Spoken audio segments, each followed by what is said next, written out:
반갑습니다. 하나님이 주신 매일매일이 영원한 천국과 늘 이어지는 하나님의 사람 되기를 주님의 이름으로 축복합니다. 오늘 제목은 하나님이 우리를 구원하시는데 5가지 원리가 있어요. 이것을 칼빈이라고 하는 위대한 신학자가 발견해낸 거예요. 그러므로 이 원리를 알아야 우리 신앙생활에 성공할 수 있어요. 그래서 오늘 본문은 사도행전 13장 48절입니다. 칼빈이라는 사람이 발견한 하나님의 구원의 원리 5가지. 본문 말씀은 13장 48절입니다. 이방인들이 듣고 기뻐하여 하나님의 말씀을 찬송하며 영생을 주기로 작정된 자는 다 믿더라. 영생을 주기로 작정된 자들은 다 믿더라. 이게 하나님의 귀한 말씀입니다. 자, 그러면 우리가 할 때 첫 번째, 하나님이 우리를 구원하시는데 원리가 시작이 어디서부터 하냐? 완전 타락할 때부터. 우리는 아무것도 할 수 없다. 사랑하는 여러분, 많은 사람들이 인생 말년에 가서 완전히 나는 아무것도 할 수 없구나, 이러면 인생 큰일 나는 거예요. 우리는요, 언제부터 해야 되냐? 지금부터라도 나는 아무것도 할 수 없다. 빨리 우리의 삶의 원리를 찾아내야 돼요. 우리는 창세기 3장에 보면 하나님의 말씀을 떠나버려서 원래는 존귀한 사람이고요, 하나님의 형상을 따라 지음받은 사람인데요, 마귀에게 속아서 우리가 하나님의 말씀을 버리는 게 이게 죄인이라는 거예요. 어떤 윤리적인 죄가 아니에요. 하나님의 말씀을 버리는 게, 사람이 떡으로만 사는 것이 아니라 하나님의 입에서 나오는 모든 말씀으로 살도록 그렇게 지음받았는데 말씀을 버린 거예요. 그렇기 때문에 우리는 아무것도 할 수 없는 큰 죄인이요, 멸망의 백성이요. 결과가 뭐냐? 로마서 3장 23절에 모든 사람이 죄를 범했는데 그 결과가 되냐? 하나님의 영광에 이르지 못하더라. 다시 말하면 우리는 하나님의 영광 속에 같이 살아야 될 사람이거든요. 하나님의 은혜 속에, 하나님의 능력 속에 살아야 될 우리가 하나님의 영광을 잃어버려요. 그러니까 우리가 아무리 노력해도 소용없어요. 하나님의 영광에 이르지 못하는 사람은 다 실격하는 거예요. 다 실패한 인생이에요. 대통령이 돼도 하나님의 영광에 이르지 못하면 실패한 인생이 되는 거예요. 노벨상을 타도 소용없어요. 하버드를 나와도 하나님의 영광에 이르지 못한 모든 사람은 다 지옥불에 떨어지는 거예요. 그래서 에베소 2장 1절로 3절 보니까 허물과 죄로 죽었던 우리라고 그랬어요. 그래서 우리가 하나님의 불순종의 영을 받게 된 그런 사람이 되고 하나님의 진노의 대상자가 됐다는 하나님의 말씀 속에서 나를 발견해야 돼요. 내가 얼마나 전적으로 타락됐다는 거예요. 의형은 멋있고요, 사람이 말은 잘하는 것 같은데 결국은 아무것도 할 수 없는 거예요. 요한복음 15장 4절로 5절에 너희가 나를 떠나서는 아무것도 할 수 없다. 내가 어떤 장로님한테 얘기를 해. 장로님이 깜짝 놀라는 거예요. 아니, 그런 말이 성경에 있습니까? 그런 말이라뇨. 이건 새신자들이 제일 먼저 왜 인생에 실패해 왔습니까? 왜 교회에 왔습니까? 잘 되는 데 왔겠습니까? 실패한 사람이 오는 거예요. 그게 정상이요. 실패한 게 이 사람은 바른 길로 온 거예요. 자, 그러면 두 번째, 그러면 하나님은 어떻게 하냐? 선택을 하는데 조건이 없어요. 왜? 완전 타락했는데 무슨 여기다 걸 데가 있어야죠. 우리는 인격도 아니고 실력도 아니고 외모도 아니고 아무것도 없어요. 선택을 하는데 조건이 없어요. 하나님이 마가복음 3장 13절로 보니까 하나님이 주께서 원하신 자들을 부르신 거예요. 내가 원하는 게 아니에요. 하나님이 부르셨어요. 이게 무조건적인 선택이야. 잘나서가 아니야. 똑똑해서가 아니에요. 우리 주님은 제자들을요, 갈릴리에서 불렀다니까. 예루살렘에 선택한 게 아니에요. 그러면 그리스에 선택한 게 아니고 로마에 선택한 것도 아니에요. 갈릴리에 선택했어요. 하나님이 원하는 사람들. 그래서 로마서 9장 16절에 보니까 원하는 자들로 말미암 줄도 아니요, 다른 박지를 잘한다고 해서 하나님이 선택한 것이 아니요, 오직 긍휼히 여기시는 하나님으로 말미암아 우리가 선택을 받은 거예요. 우리가 어떻게 구원받습니까? 구원이란 말이 뭐예요? 모든 멸망에서, 재앙에서, 저주에서, 흑암의 권세에서 빠져나와야 되는 거예요. 지옥에서 나와야 되는 거예요. 거기서 하나님의 나라가 되고 하나님의 자녀가 되고 영생 얻는 하나님의 백성 얻고 천국과 이 세상을 선물로 받는 사람, 그게 구원 아닙니까? 하나님이 어떤 사람을요? 긍휼히 여기시는 그 사람을 하나님이 우리를 부르셨다는 거예요. 그래서 디모데후서 1장 9절에 보니까 하나님이 우리를 구원하사 거룩하신 소명으로 우리를 부르시면 우리 행위대로 하심이 아니요, 그의 하나님의 주의 뜻과 그의 우리를 영원전부터 사랑하신 그 은혜로 된 거예요. 사랑하는 여러분. 그래서 우리는 선택을 했는데 어떤 조건이 있어요. 자랑할 만한 게 없어요. 하나님 앞에 내놓을 게 하나도 없는 거예요.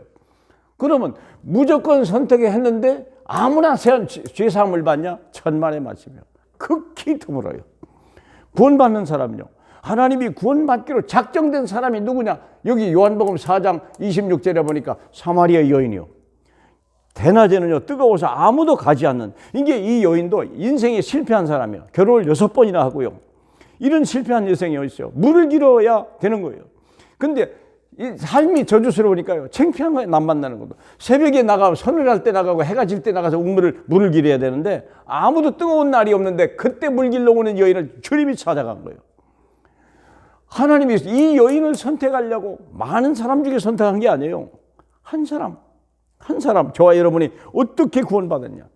두 번째, 요한복음 5장의 베데스다 연못에 보면요 수많은 사람들이 병자가 모였어요. 난치병, 불치병, 희귀병, 이런 사람들, 돈 가지고도 못 고치는 모든 사람들이. 왜 그러냐? 갑자기 베데스다 연못에 천사가 와서 어느 날 갑자기 물을 동하면 먼저 들어가는 자가 무슨 병이든 다 낫는 거예요. 이게 생각해보면 사람들이 거기 얼마나 많이 왔겠어요. 아니 38년 된 사람, 이 사람은 38년 동안 그 베데스다 연못에 있었다니까. 병 고치려고. 돈은 없지. 그런데 예수님이 여기를 찾아가서 딱 한 사람을 부른 거예요. 많은 사람은 다 일어나면 왜 안 되겠습니까? 그분의 능력이요. 그런데 이 사람만, 한 사람만 데리고 난 거예요. 성경을 잘 보세요. 누가복음 19장에 보니까요 여리고성에 예수님이 온다는 말을 듣고요 얼마나 많은 사람이 인산이네요.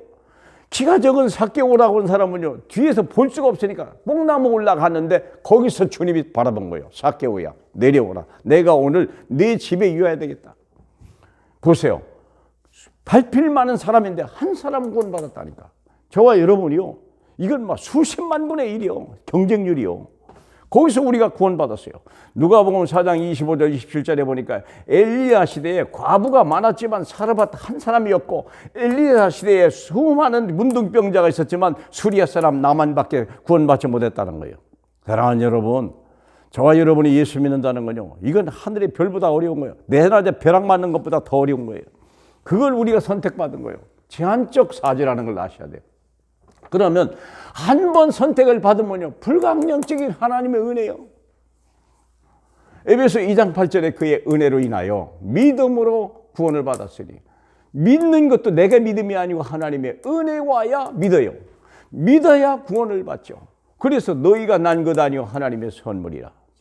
사랑하는 여러분, 우리는요 하나님의 은혜를 말할 수 없는 은혜를 받아요. 고린도서 15장 10절에 나의 나 된 것은 하나님의 은혜로 된 것이다. 내가 다른 사도보다 더 많이 일을 했지만 내가 수고했기 때문이 아니라 나와 함께 하신 하나님의 은혜로 된 것이다. 나의 나 된 것이. 이것이 우리의 고백입니다. 요한복음 1장 16절에 우리가 다 그의 충만한 데서 받으니 은혜 위에 은혜라. 은혜 위에 또 주고 또 주고 또 주고. 부모가 자식에게 먹이고 입혀주고 또 입혀주고. 공부 못해도 넘어지고 자빠지고 욕먹고 와도 내 새끼니까. 하나님의 은혜가 강같이 흘러가기를 축복합니다. 마지막으로 성도의 결의요. 한 번 구원받은 사람은요 하나님이 처음부터 완벽한 계획을 가지고 계셔. 로마서 8장 30절에 미리 정하신 그들을 부르시고 부르신 그들을 의롭다 하신다니까. 부르신 사람만 의롭게 되는 거예요. 의롭다 하신 그들을 영화롭게 하신다는 거예요. 사랑하는 여러분, 저와 여러분이 이 엄청난 언약 속에 있는 거예요. 그러니까 성도가 하나님이 한 번 붙잡으면요 놓지 않는 것 끝까지. 그래서 야고보 1장 2절에 여러 가지 시험을 당하거든 기쁘게 여기라. 이는 너희의 믿음의 시련이 인내를 만들어내는 줄 너희가 압니다. 여러분, 우리는요 좀 기다려도 괜찮아요. 왜냐하면 하나님은 완벽한 계획과 시간표를 가지고 우리를 인도하시고 우리를 이 시대의 증인으로 만들려고 하거든요. 때로는 그 괴로움이 오는 것은요 우리를 깨끗한 그릇, 큰 그릇, 튼튼한 그릇으로 만들 하나님의 계획 때문에 그러니까 의심하지 말라는 거예요. 시험을 당하거든 여러분 기쁘게 여기라고 그랬어요. 믿음의 시련입니다. 여러분, 불신앙의 시험을 당하든지 우리 불신앙의 시험입니까? 아닙니다. 우리는 믿음의 시련이에요. 시련이라는 말은 강하게 만들어가는 거예요. 시험은 부서지는 거예요. 하나님은 우리를 강한 자가 되는 거예요. 히브리서 10장 39절에 우리는 뒤로 물러가 멸망하는 자가 아니요 오직 영혼을 구원함을 이든 믿음을 가진 사람이라고 그랬어요. 이 믿음을 가지고 승리하시고 많은 사람을 주께 인도하시는 이 시대의 전도자로 쓰임 받기를 주 예수 이름으로 축복합니다. 할렐루야. 영광을 받으실 주님 감사합니다. 이 원리 속에 우리를 두게 하시니 감사합니다. 우리의 힘이 아니고 우리의 지혜가 아니라 오직 하나님의 은혜로 된 것임을 믿고 하나님 오늘도 택한 받은 구원받기로 작정된 영혼들에게 우리가 담대히 예수가 그리스도라고 말할 수 있는 이 시대의 전도자로 축복하여 주시옵소서. 예수님 이름으로 기도하옵나이다. 아멘.